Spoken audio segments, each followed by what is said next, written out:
Mtu anatoka tu anakupatia mtaji, naelewa, lakini ghafla unashangaa wale watu ameondolea mbali kuchukia.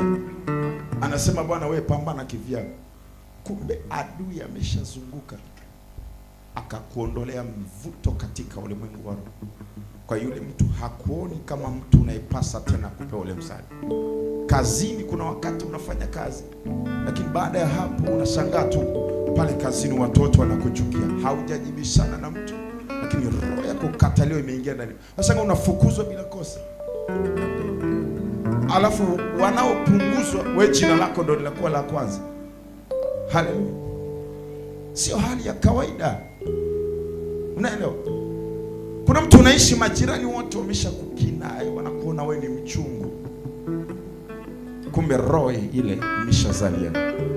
Yaani leo nakwambia, shetani penda asipende, nyuki watakufuata, sisimizi watakufuata.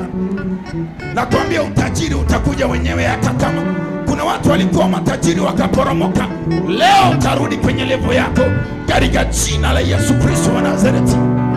Kuna watu hawajaelewa wako hapa.